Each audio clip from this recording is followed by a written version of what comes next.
Yo, what's up boys and girls, it's SwoleTrain. I'm back at it with the video. Something for today. Welcome back to the May 2019 Yu-Gi-Oh! Tier list. Last time we covered the mid, low tier, and table 500 decks, and today in this nice and hot 81-degree room, we are tanked up with our Blue Eyes tank, talking about the high and top tiers. Now, this is a quick overview of what we discussed last time in the video. If you guys have not watched it, I highly recommend you do. Links will be in the description down below. We go over our mid, low tier, and table 500 decks. Just a quick overview. We had Pendulum Magicians, Subterra Gurus, Altergeist, Trickstars, Paleozoic Frogs, and also Dangers instead of our mid tier, just kind of a broad mid tier deck range. And we also have our low tier range with Blue Eyes, Vampires, Madolche, Necros, Cosmos, Dark Warrior, Prank Kids, and Lunalight. So, just kind of go over why we kind of placed these decks where we did. Essentially, the decks we placed into the mid and low tiers don't necessarily have the best matchups against some of the high tiers, and also in between themselves, they can kind of have some infighting going on. In addition to that, they kind of have generally weak matchups against the top tiers, especially, and have low tournament results. Maybe some placings here and there, maybe some outliers like Madolche or Necros, but overall, not necessarily the best win ratios and best win results. So, without further ado, let's go ahead and jump into these high tiers, because I actually have some really interesting things with these high tiers. Just a quick thing to note, so in the March 2019 Yu-Gi-Oh! Tier list, we saw a lot of mid-tier and low-tier decks that were in mid and low tier have now actually shifted up to the high tier instead of the May format, which is kind of neat. And then vice versa, we have some decks that were inside the high tier format, like let's say Subterra Guru and Altergeist, that have now shifted to the mid-tier format, or mid-tier range for this May 2019 format. So pretty interesting to know, but we're going to actually start off with the a little more broad slash generic deck, I want to say, and that's going to be just GuardDragon.exe. So Guard Dragon as an engine, Guard Dragon as something that can help facilitate combos and help build certain boards, and decks that can help run it is kind of crazy, honestly. Like having Argipane, having LP, and even the other one, that's the dark one. They're all really great. You know, obviously we saw some experimentation last format with things like Crusader Guard Dragon, because they had things like Equimax they could do if they didn't want necessarily go first, and they could also help build insane boards with like 3, 4, 5 negations. So are usually helping facilitate these combos, obviously, but in general, in other decks that can just turbo out a few extenders and get these plays going, of course you have Ib, the World Chalice Priestess, the Synchro monster that came out that's really easy to get out in things like Dinos. You know, I saw Dino's Guard Dragon being played. I saw Dino Orcas Guard Dragon being played. I've seen Buster Blader Guard Dragons being played. I've seen so many decks try to splash in this engine. Now, yes, it does make the extra deck kind of tight, but those decks that do run the Guard Dragon engine are sometimes just crazy, and they can make really great boards. Now, ultimately, the downfall of this deck being inside of high tier is that it's not necessarily a specific deck entirely. Now, yes, it does kind of encompass the Crusader Guard Dragon combos. It does kind of encompass some of the other combos, or the other decks that use the combo, rather. And so that's why I'm going to place it relatively lower into the high tier, but I want to get out of the way first to note that this deck, this strategy rather, is very effective, and it's also relatively affordable. You know, a lot of decks that can help spam out dragons can help use these cards, use the infinite spell card, use Ib, and get the level 5 synchro out as fast as possible. Pretty great entirely. And actually, with that, let's actually go ahead and move on to something that's a slight variation of this, and that is going to be the Crusader Guard Dragon deck. Now, I think the Crusader Guard Dragon deck is slightly just better than normal decks that could probably run the Guard Dragon engine. I still think that Crusader Guard Dragon is relatively in high tier. Again, kind of similar with Guard Dragon. It's going to be the lower high tier because, you know, people at this point in time kind of know how to stop the combo. They know how to hit Spatha, hit LP, hit the moving, that kind of thing. And they can also hit Saryuja if they want to help later, or if they want to like wait a little bit later in the side of the combo, which is pretty interesting. In addition to that, you know, for the Crusader Guard Dragon deck in particular, you also have things like Equimax. You can also run things like the new Avramax guy that's actually really insane. It can be targeted by card effects, really powerful. And so you can help facilitate those OTKs, you can help run Kaijus, you can kind of run a conversion side deck, if you will, making it a completely normal going second Crusader deck, or you can make it a completely going first Crusader deck that runs, you know, all the extenders and all the dragons that can make it go really, really, really far. Now, I do think that, again, this thing is very susceptible to hand traps, and it's not the most consistent variant. Again, I think that's the Danger Thunder Dragon, the Danger Thunder Guard Dragon variant, rather. But, for a budget deck that people already probably have the engine kind of figured out, they probably have like a few copies of each of the Crusaders lying around somewhere, and maybe they pulled a few of the Ultra Rares and some of the other Guard Dragon pieces, I'd say give this deck a shot. This deck is really fun, and actually will probably perform relatively well. It's really consistent. You only really need 2 cards to get the combo going. Run Called by the Grave so your combo doesn't get stopped.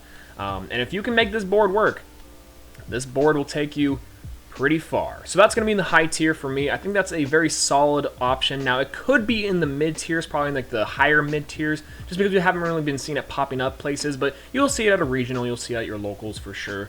And it'll probably be a little better in terms of consistency and also in terms of power than the other decks on this tier list. So that's actually probably why we're putting it inside the high tier. Speaking of power and consistency, but not necessarily having the most plays, let's actually go ahead and talk about this guy right here, the Endymion deck. So the Endymion Magicians actually is an extension of the Pendulum Magicians, which are in the mid tier at the moment, but you can kind of splash them in between, yada yada yada. But the Endymions kind of revolve all around spell counters, and spell counters they're very easy to be generated with these spell cards, with the monsters, and they run things like Mythical Beast Cerberus, Mystical Beast Jackal King that can help banish cards, help negate cards, and they're just big bodies on the board. Not to mention they have one of the most insane pieces of Pendulum support inside of Electromite. Stick to the game plan. And Endymion Juan, if you will, is just incredible. It's a really insane boss monster for the most part. It has some protection to it. It can also pop things on the board, and like I said, it has a bunch of negation. This deck likes to build big boards, and it's relatively consistent as well. Now, it does get hard stopped by things like Anti-Spell Fragments, because of course you have to have your Pendulum Scales. Also things like Imperial Order, and a lot of people are running negates and ways around this. Now, it also gets beat out by things like Sphere Mode, like Evenly Matched, because it wants to build a big board, and then you can kind of tear it apart. But the times that it's really consistent, the times that it can kind of get after, this deck is very sweet. I know I saw a lot of experimentation with when it first came out, the Order of the Structure that came out with Drone Lockbird, by the way. And that was kind of played around with for a little bit. I know the PPG people were playing it, and ultimately it was just kind of okay. People were like, oh, this is alright, this is just doing well. And I think this deck is kind of one of those sleeper decks that I think can perform at the top levels of play if it was just given a chance, if people were just like more experimenting with it. But unfortunately, there are other decks in the format that are just better. But overall, it's still very powerful, something that you definitely don't want to sleep on. And again, with the Pendulum engine, or the Pendulum kind of archetype, if you want to put it that way, supporting this thing and all the Pendulum cards that are just insane for this deck, it's a really, really good deck. Very consistent, very powerful. And Endymion, the Sorcerer Supreme, I believe it was, the Doctor Strange of the deck, is also really great. Make sure to run, if you're running this deck, make sure to run the Mythical Beast in there, Mythical Beast engine, just to add a little bit extra layer of consistency and also add an extra layer of power and protection. Those negations are no joke. So this deck can sometimes just shut down decks entirely, especially going first. Going second, it's a little bit weaker, but hey, it's pretty sick. So, moving on, speaking of going second, let's go ahead and talk about Cyber Dragons. Now, Cyber Dragons, I actually want to place right below Endymion, but above the other Guard Dragon stuff, because I feel like in some ways it's a little more consistent than, not consistent, but it's consistent placings rather than the Crusader Guard Dragon and some of the other Guard Dragon random decks. In addition, that's a complete archetype. We have decks like Cyber Dragons that have been in the formats for just a little while, and it was high tier in the last one. I think, again, similar to the last format, it's going to be in the low high tiers, but you'll still see it pop up occasionally, especially in the regionals, and also YCSs occasionally in some of the bigger, more higher profile events.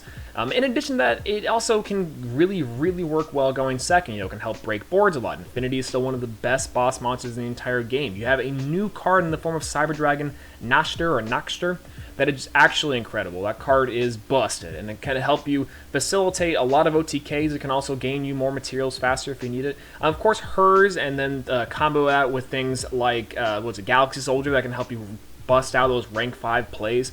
The deck still has a lot of things going for it, and it's a lot better than people think. Now, unfortunately, in terms of the value game, I just don't necessarily think it really can contend with some of the top tier decks like Sky Striker or like Salomon from the last formats, and even things like some Thunder Dragons and Danger Thunder Dragons, which help recur value with the dangers. And I think a big problem with this one is that if you're trying to play the value game, you're trying to make it a little bit of a slow-paced, non-OTK strategy, a little more control-based, you can do that. However, you do kind of lose that little bit of power, and you do also lose a little bit of tempo, sadly enough, because other decks, again, can outpace this deck. They can do it a little bit better. In addition to that, if this deck is going for the OTKs, the balls to the wall, all out, let's go ham variants, well, then you are also losing out you're risking running into a lot of those negations, a lot of those one-for-one trades, where you probably ultimately don't recur that much value, and you're using that value to make your board, but if that board gets broken, then you're kind of in the glass cannon scenario, where you can deal a lot of damage, but without the proper protection, without the proper negates, then you're in trouble. However, in theory, and also in practice, this deck has a very good Sky Striker matchup, has a really good matchup against most of things like Orcas, has a really good matchup against things like Endymions. It beats pretty much all of the mid-tier decks, especially against the slower controls. And it also does really well against Thunder Dragons in a lot of cases. If you're able to build a going first board with a bunch of negations, well then yeah, Thunder Dragons would be really good against. Also pretty decent against Salamangreats too, able to steal the Link monster out and able to do a lot of damage. Yes, Salamangreats do have the 1+ of having the negation out on the board with the Salamangreat Roar, and it can also use Rage sometimes too to help get rid of materials that they might need. But with Noxter, it can help with some comeback potential with that as well. So it really just depends, and it takes a little more of an experienced hand, but it also has a pretty good matchup against some of the top tier decks in the format right now. But yeah, Cyber Dragons are sick. Give them a shot. Give them a shot. Next on to the high tiers, let's talk about the high tier deck that's been around for just a little while, and that's going to be True Draco. True Draco, funny enough, has been one of the decks that's been around for a long time indeed. Because, you know, when you look back at it, of course, it was really big during Zodiac format. It's kind of just stayed in the top tier relevance for a little while. It kind of it went in and out of play for a couple formats whenever Spiral was new, or whenever we had another tier 0 format like that.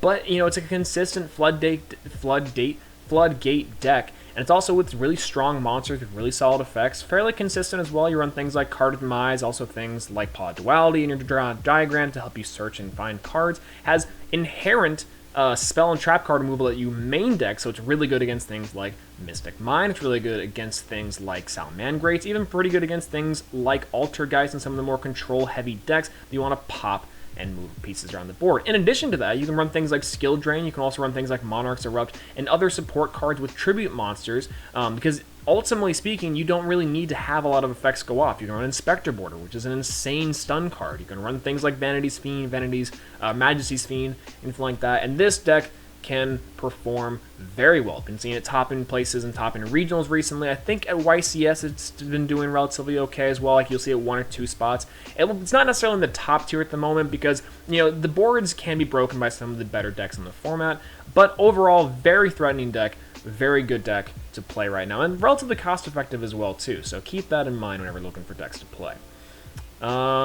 Next, let's go ahead and move on to a very controversial deck inside the format that I think I'm actually going to have to place slightly below Pendulum Magicians, or it's not Pendulum Magicians, the Endymion Magicians. That's going to be Mystic Mine. Mystic Mine is a very funny deck for a few reasons. Number one, it's a very controversial deck. Obviously, people don't necessarily like this deck at all. They don't like how it plays. It's very much a stall deck, a stall and burn deck.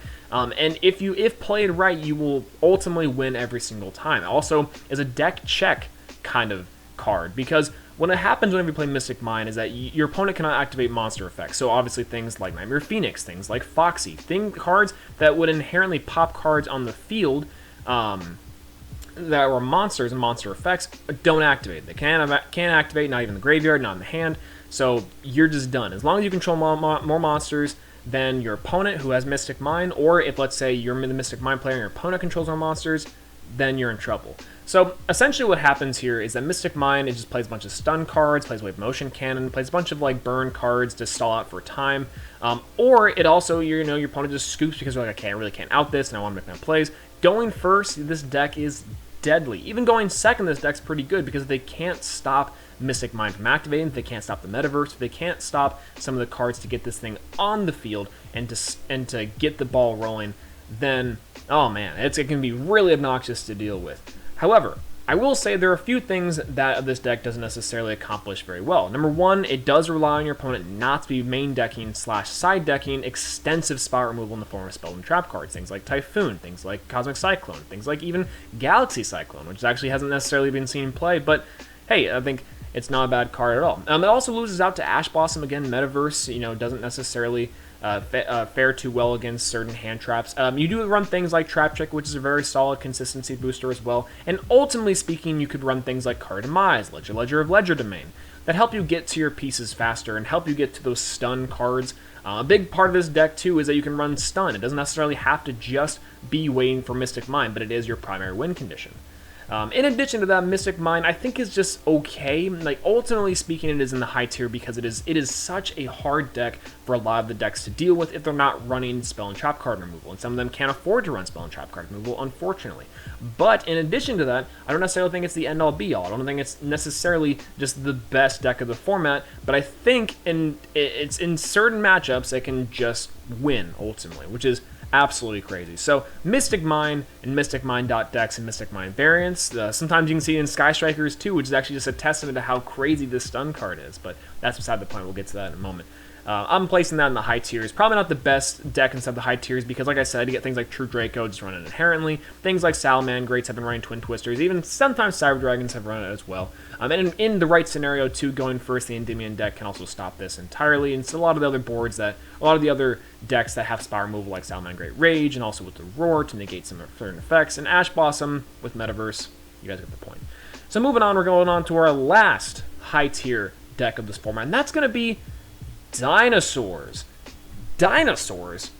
What? So I love Dinosaurs. Dinosaurs have been a deck that I've been loving since way back in the day. It's one of those, not necessarily one of those timeless decks per se, because the most recent incarnation of Dinosaurs is not what we used to see with Dinosaurs, but Ultimate Conductor Tyranno is one of the best boss monsters to come out inside the game. 3,500 Walking Book of Moon, that can do not piercing damage, that can send to the graveyard, non-targeting spell removal, deal 1,000, and then attack every single monster on the field. This deck is crazy. Lost World Dinos, even True King Dinos have been doing very well recently, especially with things like VFD still in the meta that you can still use to kind of lock out and stun your opponent. In addition to that, it actually has a really good matchup against things like Orcas, has a really good matchup against things like Salomon Greats. It kind of loses out to things like Sky Strikers, even Thunder Dragons in a way. But going first, if you can stop your opponent from making plays, then with the Ultimate Conductor Tyranno flipping things over, you also have access to main deck Pankratops, with Dino Wrestling Pankratops being a really good card inside this current meta. Probably one of the best cards to come out inside of Yu-Gi-Oh! In the past couple of years as well. Very well-designed card and very, very good side deck option as well, which if you're not running it inside your main deck, you probably should run it inside your side deck. Dinosaurs can have the advantage of running inside your main deck because it can be searchable with things like Overraptor, but primarily you're going to use Overraptor, of course, to get your WO pill, yada, yada, yada. However, like I was saying, dinos have been popping up recently because inside of regionals, even some YCSs, I think, you can see this thing run with, like I said, Guard Dragons. You can run the Guard Dragon variant. You could just run an Orcas variant. Or you could just run straight Lost World Dinos, hashtag Budget Boys. You can run things like the True King Dinos, even the True Draco Dinos, I think I saw at one point in time. This deck's kind of nuts. It has a fairly slash good matchup against some of the top decks inside the meta, and has been popping up in the oddest places. So good on Dinosaurs and Dinosaur players from getting this thing from a low and mid-tier deck to a high-tier deck. So with that being said, that is going to be our high-tier decks of the 2019 May Yu-Gi-Oh! Format. Let's go ahead and move on to our top tiers. Our top tiers of the Yu-Gi-Oh! Format are going to be 4 decks in particular that I think are very interesting because, last format we had 3 decks that are kind of the Trinity. We have Salomon Greats, Sky Strikers, and Thunder Dragons, which are going to rank them, but now we have Orcas inside the mix. So how would I rank these decks into this format? Well, sadly enough, the best deck of the format was Sky Strikers in my opinion, but now I actually think that Sky Strikers might actually be the second best deck of the format. That's right. So we're going to put Thunder Dragons and Sky Strikers together at the top here. And I think they're going to be, not the second best deck, sorry, the third best but second worst of the top tier decks. Now, again, like the last list, everything that I'm saying right now it comes with like a little asterisk by it because there are bad aspects about these decks, but they're also the best decks of the format. So, keep that in mind. So Thunder Dragons and Sky Strikers have been inside the meta for just a little while now. Obviously, they're a little bit older than things like Salomon Greats and Orcas, but unfortunately, not necessarily think that they've been power crept or that they're bad by any means. Things like Kagari going to 1 really didn't hurt the deck all that much, and Shizuku, yes, it slows down the deck a little bit, but ultimately the grind game and the value and resources are just so good, and Widow Anchor, and Eagle Booster, and Multi-Roll are just such crazy cards that Sky Strikers can get away with all sorts of shenanigans, and it still works out perfectly fine. That being said, they're a little bit less, not necessarily consistent, but a little bit less dominating inside the meta currently. I think a lot of people have really good matchups against them, Salamangreats and Orcas in particular. And even Thunder Dragons go hand in hand with this deck. I think Sky Strikers lose ultimately to turn 1, to going second against things like Thunder Dragons and against things like Salamangreats, things like Orcas, which is partially why they go a little bit less inside, or a little bit lower inside this top of the top decks tier list.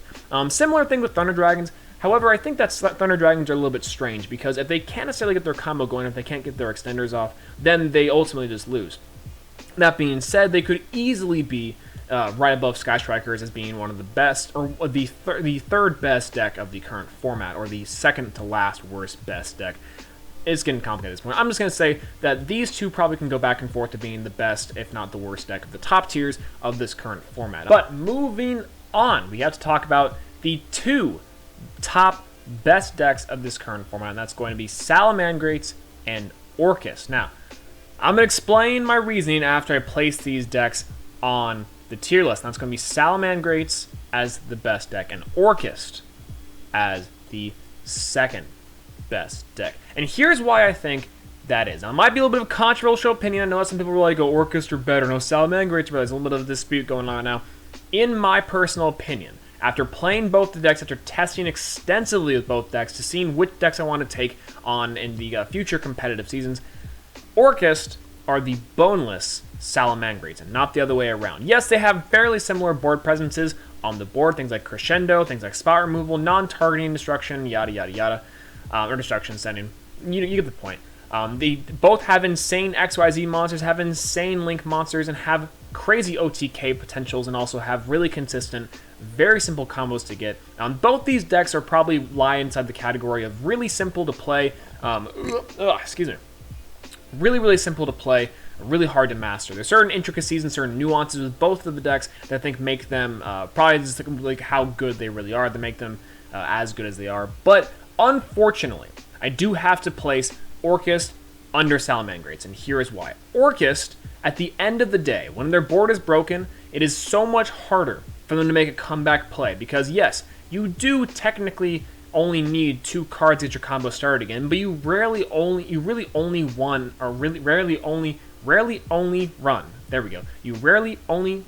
one Fardish. You won 1 of the Phantom Knight's cards inside your deck. You run 1 of the Symbol Skeleton. You generally don't have a lot of value can recur off this deck, while as Salamangreats, you can run one card, 2 card combos that get you into more value, that can gain you more value into the grind game. Ultimately speaking, if Orcas can't kill you in 1 or 2, maybe even 3 turns, well, Salamangreats will outpace that entirely. You know, Salamangreats' whole deal is supposed to be that they reincarnate from the grave, that they are brought back to life, so to speak, and then even Gazelle being an insane card. Recurring that value, sending cards to the graveyard, getting your cards like Spinny, Jaguar back, your what's it called? Will of Salamangreats being an insane card to special summon things out from the graveyard constantly, absolutely insane. And the fact that they can build the same board, board with a negation, with a bounce, with some spot removal if they want to continue on a little bit further with things like Heatleo. Every single turn they can make those boards, make them really consistently, just makes them, in my opinion, the best deck of the format. Orcas, yes, they are consistent. They do have very similar ways where they can work off the graveyard and they can banish things and then also shuffle back cards inside the deck and somewhat recur that value. But ultimately speaking, whenever the board is broken once, maybe even twice when it's a little bit weaker, it is so much harder for Orcas to come back inside of a duel. Now, not to say that the Orcas are bad, again, and not to say that Salamangreats are literally the end-all, be-all of the entirety of this deck. I'm not saying that they're going to be tier 0 or anything.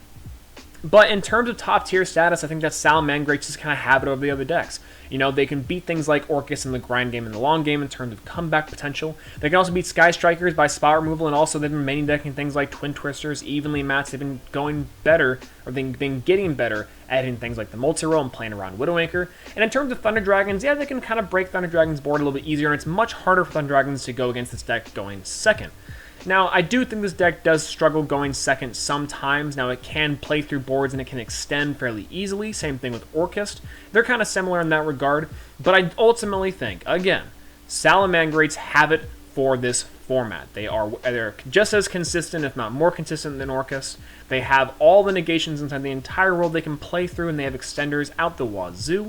In addition to that, they have better comeback potential than Orcas if the board is broken or if the combo is interrupted. And that is just my opinion. But like I said, this list is not necessarily the end-all, be-all, but it's pretty dang close to being the definitive tier. Oh, wait, hold on. Hold on one second. We forgot about, literally, the best deck of the entire format. Not just of any format. Any format, the best deck in the entire format. And that's going to be God Tier 2.0. 2.0, baby. And that is in Heroes Darklaw. Absolute Zero. You have things like Vion, Shadow Mist, Mass Change, Anki. You go in for your OTKs, Honest, Neos. What is Salamangreat going to do if your cards are just banished? Darklaw one-shots them. That's a context for video for another day. But definitively, Heroes are the best deck of this format. But that's just my opinion. Or is it? Let me know what you guys think of it in the comment section down below. What you guys think of this tier list. Again, we have our top tiers, high tiers, mid tiers, and low tiers. I would love to get your thoughts on. Of course, we ran through our decks like Salamangreats. Do you guys think they're the best deck of the format? Do you guys think that Orcas is really the best deck? Do you think Orcas is the most dominant deck of the format? Let me know in the comment section down below. If you guys like this video, make sure to leave a like. For so much more, please subscribe. If you guys like me to go in over any of the decks you guys have seen inside this tier list. If you guys think I've missed any of them, want me to talk in more detail about it, let me know in the comment section down below. Of course, I may have slept on or completely missed certain decks, but obviously, hey, we can learn together, and we can also test these decks out and see how good they really are. But without further ado, that's all I got to say about it. I will see you guys next time. Peace out.